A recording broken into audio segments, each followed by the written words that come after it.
मित्रांनो, नमस्कार. माणसाचा एक स्वभाव असतो, एकच गोष्ट करून करून करून त्याला कंटाळा येतो.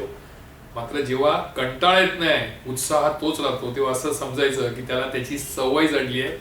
आणि ती स्थिती आज महाराष्ट्राच्या राजकारणामध्ये जर विचारायला घेतलं तर अमित शाह आणि उपमुख्यमंत्री एकनाथ शिंदे यांची आहे.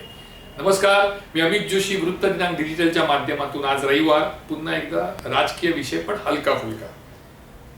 2022ला जेव्हा शिवसेना फोडली तेव्हा सर्वांच्या डोक्यात एक अशी गोष्ट होती की देवेंद्र फडणवीस यांनी एकनाथ शिंदेना सोबत घेऊन आपला राग जो होता उद्धव ठाकरेंवर तो बाहेर काढला, शिवसेना फोडली. मग 2022 नंतर त्यांचं सरकार आलं. मग दणक्यावर दणके द्यायला सुरुवात झाली. सगळ्या चॅनलवर म्हणा, खाजगी वाहिन्या, सोशल मीडियावर उद्धव ठाकरेंना आज दणका, उद्धव ठाकरेंना धक्का, उद्धव ठाकरेंच्या पक्षात भूकंप, या सर्व गोष्टी सुरू होत्या. 2024च्या निवडणुका आल्या, लाडक्या बहिणी खुश झाल्या, परत महायुतीचं सरकार आलं. त्यावेळी असं वाटलं की नाही, आता बाबा उद्धव ठाकरेंवरचा जो राग आहे तो कदाचित संपला असेल. पण तसं काही दिसत नाही. आजपर्यंत असं वाटायचं की फडणवीस हे सर्व गोष्टीचे सूत्रधार आहेत.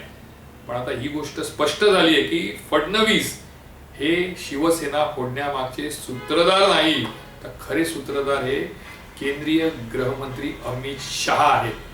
तुम्ही जर बघाल तर अमित शहाची जी भूक आहे, म्हणजे त्यांना असं त्या बंद दारावर चर्चा झाली होती 2019ला. तेव्हा उद्धव ठाकरेंनी सांगितलं की मला अमित शहानी सांगितलं होतं की मी तुम्हाला 2.5 वर्षानंतर मुख्यमंत्री, 2.5 वर्षाचं मुख्यमंत्री पद तुम्हाला देणार.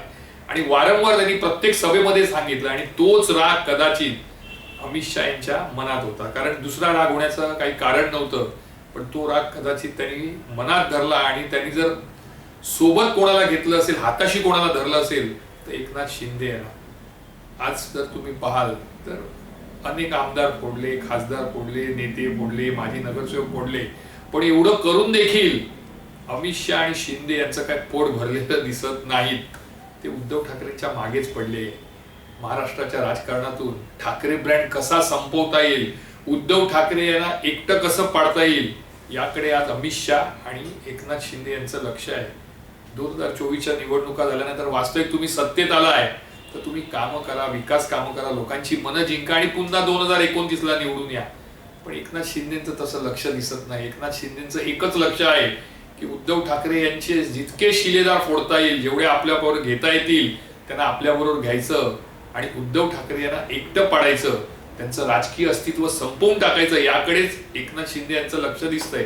आणि त्याला जी साथ मिळते ती अमित शहा यांची मिळते.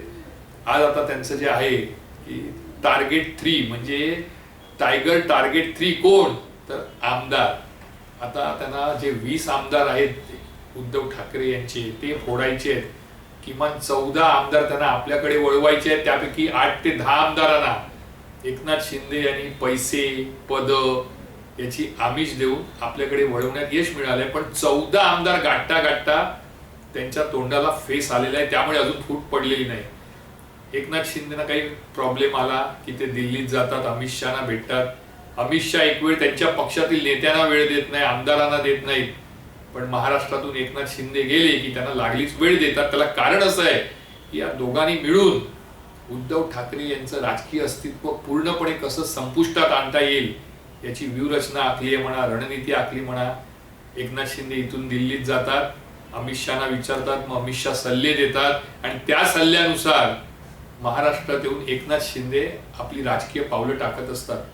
अमित शहा यांना एकीकडे उद्धव ठाकरे यांना संपवायचंच आहे, पण ते करताना त्यांना देवेंद्र फडणवीस यांना देखील अडचणीत आणायचं आहे.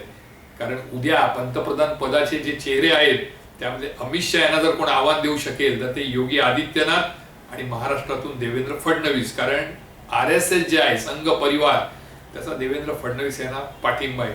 आणि त्यामुळे देवेंद्र फडणवीसांची कोंडी कशी करता येईल यासाठी देखील अमित शहा प्रयत्नशील असून त्यासाठी त्यांनी एकनाथ शिंदे यांना हाताशी धरलं आहे. केवळ एकनाथ शिंदेच महाराष्ट्रामध्ये आहेत, येतात, काही ना काहीतरी आखणी करतात, विकास कामं काहीच नाही. तुम्ही एकनाथ शिंदेना विचारा की तुम्ही विकास कामं काय केली, तर 0. पण तुम्ही फोडले किती हे जर विचारलं तर एकनाथ शिंदे तुम्हाला पूर्ण यादी देतील की आज आम्ही नगरसेवक फोडले, आमदार फोडले, खासदार फोडले, माजी आमदार फोडले. पण शेवटी असे प्रश्न हा येतो की ठीक आहे, 2022ला तुम्ही शिवसेना फोडली, अर्धी केली, तुम्ही आता सत्तेत आहात, तुम्ही राज्य करताय. एवढं झाल्यानंतर आता तुम्हाला माजी आमदार, माजी नगरसेवक किंवा आमदार फोडण्याची गरज काय? तर त्याला कारण एकच आहे की अमित शहा आणि एकनाथ शिंदे यांची जी युती आहे, या दोघांना उद्धव ठाकरे यांचं अस्तित्व पूर्णपणे संपवायचं आहे. आणि त्यामुळे आजही महाराष्ट्रात काँग्रेस आहे, राष्ट्रवादी आहे, इतर पक्ष आहे, या पक्षांकडे या दोघांचं लक्ष नाही. या इतर पक्षांना त्यांना फोडण्यामध्ये रस नाही. त्यांना रस काय आहे? तर फक्त उद्धव ठाकरे यांचा पक्ष फोडणं आणि उद्धव ठाकरे यांना राजकीय दृष्ट्या अपंग करणं. पण शेवटी जनता आहे, जोपर्यंत जनता, मतदार हे उद्धव ठाकरे यांच्या पाठीशी उभे आहेत, कार्यकर्त्यांची फौज उद्धव ठाकरे यांच्या पाठीशी आहे, तोपर्यंत मला वाटत नाही की ठाकरे नावाचा ब्रँड हा संपेल. तूर्त एवढंच. जय हिंद, जय महाराष्ट्र.